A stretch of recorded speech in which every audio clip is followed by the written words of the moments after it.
Welcome to the Sourcing Hero podcast, produced by Una, a group purchasing organization that empowers sourcing heroes, and Art of Procurement, the world's largest procurement podcast network.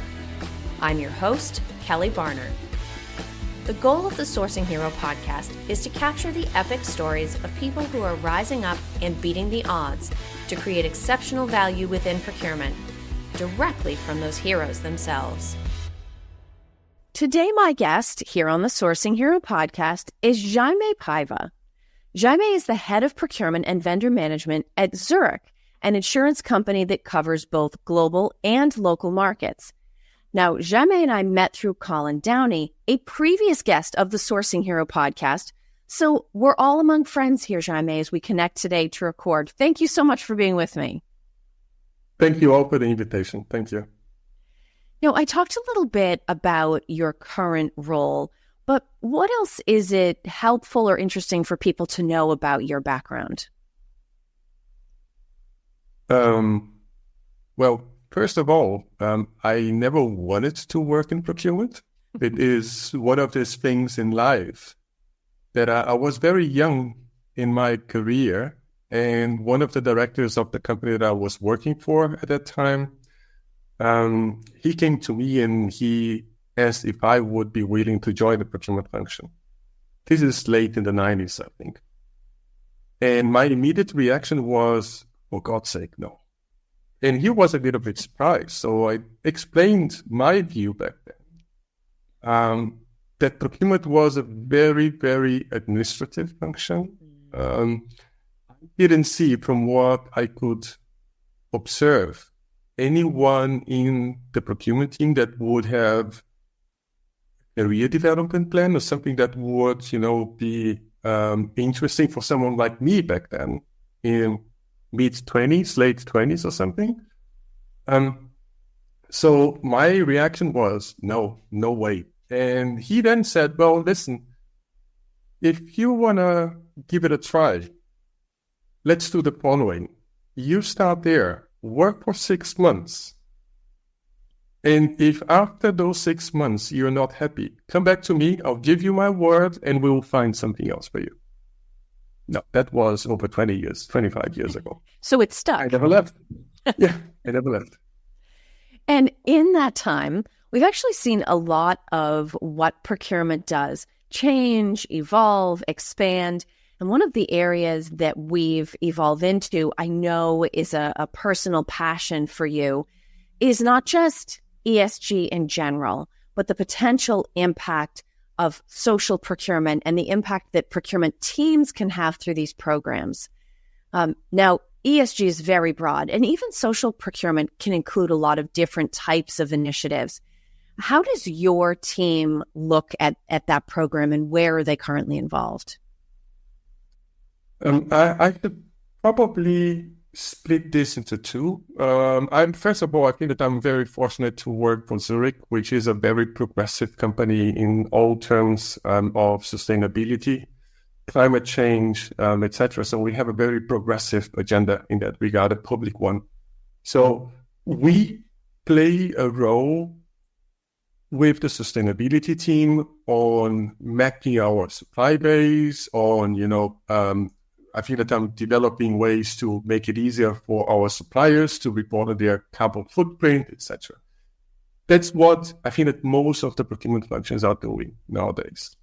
On top of that, what we have started 7 years ago is the social procurement program. So for us, it's almost like a differentiator, internally and externally as well. And it's something that over the years, more and more it became part of the DNA of the procurement function. So we are, as I said, recognized internally, but also externally because of this program. And this is super, super rewarding. It's almost like we do what we have to do anyway, but on top of that, we have the possibility to make an additional impact and an additional contribution to what we are doing at Zurich.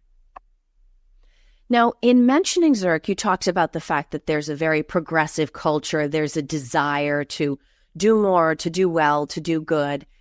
A lot of the people listening in might be thinking about social procurement or sustainability in the context of manufacturing, right? And in terms of what it means in that context. How does it shape your approach to social procurement that Zurich's product, if you will, is a financial one rather than a physical something that you're putting in a box? So it is true. What we buy is predominantly indirect. So it's services or some goods that we use in our operations. But we don't have MRO, we don't have direct, we don't have all of this, where companies usually spend millions, billions of dollars, on an annual basis. So that limits a little bit what we can impact through social procurement. But nevertheless, we have seen that it's not, that's not a boundary, or it's not a hurdle. We can still contribute. And one thing that I always tell myself when, you think, well, we could do so much more. Two things, actually. First, I think that the tale of the starfish, it's a very valid one in this respect as well. If you have your beach full of starfishes on the sand, if you save their life by throwing back to the ocean one of them or five of them, that will make an impact. So if we cannot spend billions on social procurement, if we can only spend millions or thousands, that will also create an impact. Yes.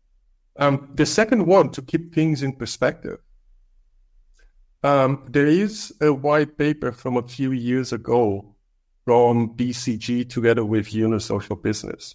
And they estimate that for every $1 spent by CSR functions, the indirect spend of procurement organizations sums up to $400. So it's 400 times more. Now, if you continue thinking, that means that if we manage to direct or redirect 1% of our spend, that will be matching all of the budgets that these other organizations spend with CSR activities.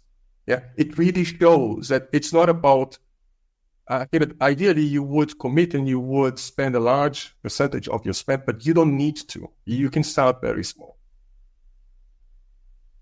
Now, when you think about how that desire to, and I agree with you, I think the story about the starfish is a perfect one. Throw in as many as you can, right? Just because you can't throw them all, and don't let that stop you. So you can factor this type of mindset into all of the decisions that procurement makes, the recommendations that are made to the business. How does it color the way that you look at potential supply partners in terms of their impact for maybe helping you throw a few more of those starfish into the ocean? Is that something that comes into the decision-making process?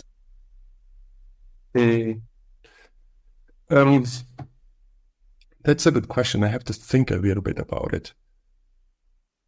What we have seen from our experience now from 5+ years is, well, first of all, when we engage with social enterprise and we try to bring them into our supply base, one of the key elements of that approach is that we will not necessarily treat them differently. So it's exactly the opposite. We give them the opportunity to compete on equal terms with mainstream enterprises, if you want. In the beginning, especially considering they are almost like startups, they are small in scale. They might not win immediately, but they will be learning from that. Yes. And when they achieve a certain level of, competition with a traditional enterprise. So if you think if they are competitive in price and quality and agility, what you will see is that then on top of that, they will start adding the social value to it. So for us, it means you will be spending that money anyway. Why can you not make that money generate or create a social impact out of it? These are things that we would need to be buying anyway. So I hope that this answers your question, but this is how do we try to start the whole engagement. Yeah. No, I think it's a good way of looking at it. And one thing I just want to ask about, you used the phrase social enterprise. What does that mean for you and the team at Zurich? Yeah, it's a good question, because if you ask 5 people, you might have 10 different answers. Yeah. So first of all, we decided that we would not create our own definition, because this would imply on us certifying them by some sort. So what we do is by country, we work with so-called local intermediaries. These are network organizations that they have a directory of social enterprise, and they have their own definitions, which usually are very similar, not all of the time. But we say, okay, if you are certified by your local intermediary, we'll consider you a social enterprise in our supplier base.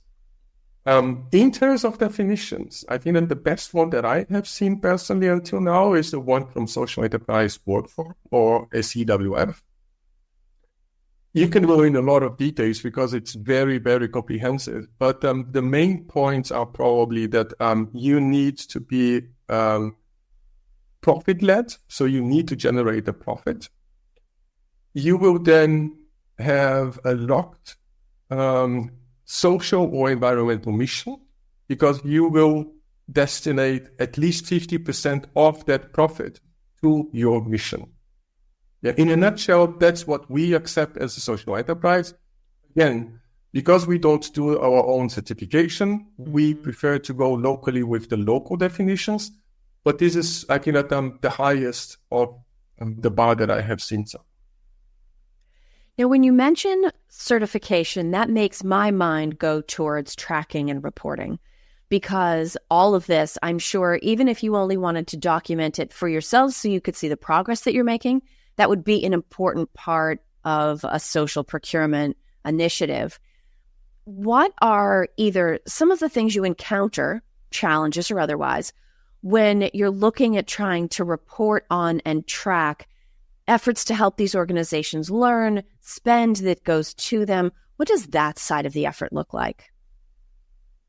Unfortunately, I have to say that in that regard, we are very traditional, because the internal way that we used to report is on number of social enterprises and the spend with them.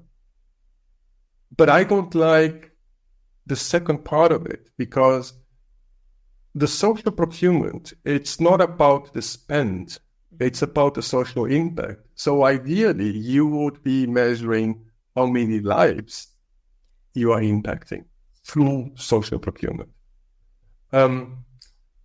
We have to compromise, because on the other hand, each social enterprise, they will have their own social or environmental mission. Sure. So it would be a very manual and labor-intensive process to try to consolidate and report the number of lives, because it can be education, it can be mental well-being, it can be, something related to environment, yeah. So we still, internally, we report the spend. The best solution that I have seen so far is one used by SC UK, where they have a proxy from the total spend, then they derive to the profit that was generated out of that spend, and then they can connect the profit generated with the investment in the mission. This is the closest that I could get so far. And ideally, this is what we should all be measuring, in the lack of the possibility to measure the lives that you are impacting them. Yeah. I particularly appreciate your point about the lives impacted, because I think through that you very quickly expand out to, okay, single life impacted, right? Let's go with the one starfish example. But you can't impact that one life without impacting the family, the community that person lives in, right? And so every single individual touch point has the opportunity to start on a path to scale. And that's where I'm sure, people talk about good citizenship, right? Being good corporate citizens. But when you break it down to a human level, the opportunity to have that kind of impact is not just clear, but it's inspiring. It must be, if you think back to initially saying, no, I don't want to come work in procurement, it must seem on the furthest end of the universe getting to have this kind of impact, as you said, through money that you would be spending anyway. Yeah. So luckily, I think, as a consequence of the program, this is something that has been really wired in the DNA, if you want, of the procurement function at Zurich. And we have a little or some anecdotes, some even evidences of how it plays to us on top of, doing your work and everything that you have to do on a daily basis. So we have people a joint organization because they heard of what we do with social procurement. And it was interesting because in 2 cases that I remember, we only found out that was one of their key decision-making points after they started. So that plays a role if you want to bring this into the business, I think that speak, into talent retention. Yeah. On top of that, I think when we have been awarded with some industry awards in the past years, and every time that something like this happened and it comes out in the news or in some specific channels, we had people from HR, people from media relations, asking us, but what are you guys doing? I didn't know all of that. So that positions procurement in a different space within the organization that otherwise you would not have. Remember when I didn't want to join procurement because of my image of the function. Yeah. But then I think that again, and going back to the example that I gave before from SCUK, SCUK created, I think it was 7 years ago, one program called By Social Corporate Challenge, which we, Zurich, are one of the founding members, together with, I think, 5 other companies. Nowadays, we have 30 in total. And within this 7 years, these 30 companies have spent collectively over 350 million pounds with over 1.4 thousand social enterprises. Wow. Now, this is the traditional reporting mechanism, right? The spend. But then these 350 millions of spend have been translated into over 30 million pounds of profits. Yeah. That have been reinvested or have created over 3,000 jobs as well. So when your employees, when your colleagues start seeing the impact that they can achieve in their daily business, it's almost like, oh, okay. Actually, it's not only about running the RFP or doing this market analysis. I can actually do this and combine perhaps with something personal value that I have. Yeah. And create this wonderful purpose-driven activity with my job. And that's super fulfilling. Now, I'm sure it's wonderful when you win an award and then you have marketing or PR getting in touch with you. But I'm sure there are far more times when you and the team have the opportunity to be impactful, and that story doesn't have the opportunity to go outside the organization and come back. In cases where you're trying to message or share success stories internally about the work that procurement is doing and the impact that it's having, what do you find are the most effective methods for making sure people know what's going on? Let me answer you by saying the type of challenges that we usually face, because then we have to work on those challenges. Being an insurance company, we are totally risk averse by nature. And if we are engaging with one part of the business and we are recommending perhaps one new supplier, or at least just the opportunity for one new supplier to make a proposal to us, be an RFP or whatever, very often people tend to say, but the risk of migrating suppliers, I'm not sure if I want to go through that risk. So It's not as simple as simply, okay, so you score your RFP, and then you see who is the winner, and then off you go and change your supplier. So we have to demonstrate. And again, then there is very often almost like a clash of cultures, because we have with 55 plus thousand employees, and then you're dealing with a supplier that perhaps are 10 or less than 100 employees, which is also good, because that differences usually is translated in a level of agility that we would not have from a mainstream supplier with thousands of employees at the same time. But this is one of the challenges. The other one that we face very often as well is some sort of a myth that social procurement is about doing charity, which is not. I told you that our social enterprise, they must generate a profit. But you have to go through that education and awareness process internally to make people understand. And as soon as you get there, and we have a couple of videos that we use internally as well, because then that connects to the value of the people. Yeah. And when you achieve that moment, things tend to go much quicker or much smoother, I think. So in a nutshell, I think that the barriers, you have to understand what are the pain points from your peer or your business partner. You have to address. You cannot simply try to convince. Yeah, you have to listen. You have to understand, and you have to see how a social enterprise could eventually then solve that problem. Yeah. Now, Jaime, as we start to wind down our time, there's a tradition here at the Sourcing Hero podcast that I'd like to bring you in on. I'm going to give you 2 questions. You can pick either one, and I have yet to hear a wrong answer. And I have a feeling today is not the day. So there's no wrong answer to either of these questions.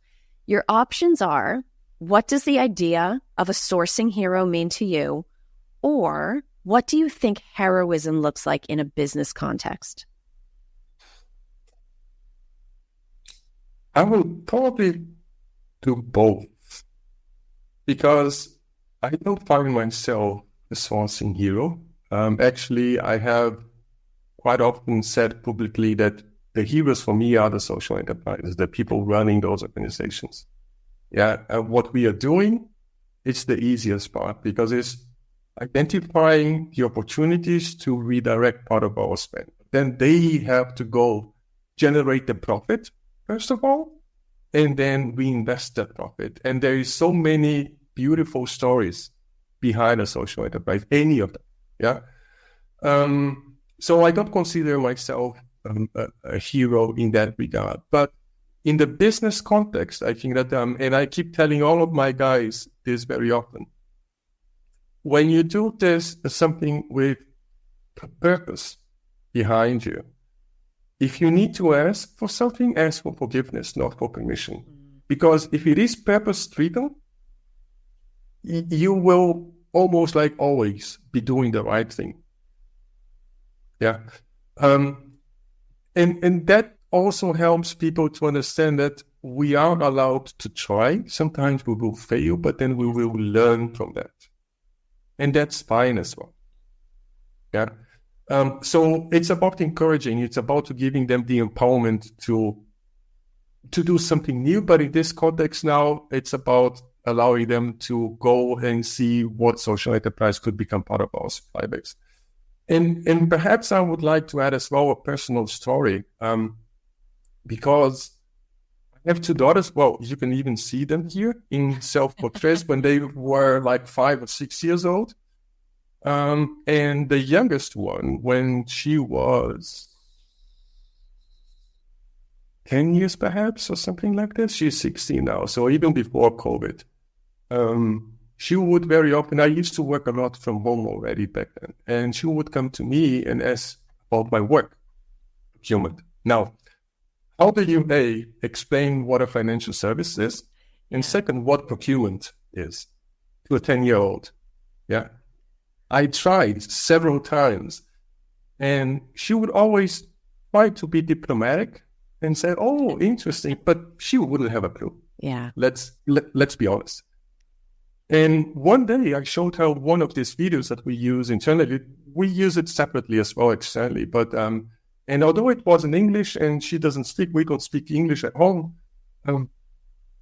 she put out of the video in a little bit of subtitles that the video had, see the social impact, because it was featuring some of the social enterprise that we used to work with back then.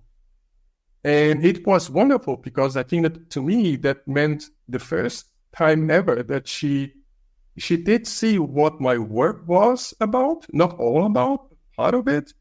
And most importantly, that she was almost like proud of the work that I was doing. So you can imagine what type of personal satisfaction that type of experience gives a dad, perhaps. And that's why I think that people combine the work with the values, with the purpose. I'm very fortunate because I managed to find a way to use my work, which can be very stressful sometimes, but also to do something positive and give something back to society as well. So super fortunate about it. Well, if you can win over a 10-year-old and help them understand what procurement is at the same time, we should put you in charge of recruiting. That would be my thought. So maybe a new vision piece to add to your plans for the future. But Jaime, thank you so much for being here today, for sharing your work, why you do it, and the opportunity it gives procurement to impact others. If people are meeting you for the first time by listening to our conversation, what is the best way for them to learn more about you or to connect? LinkedIn.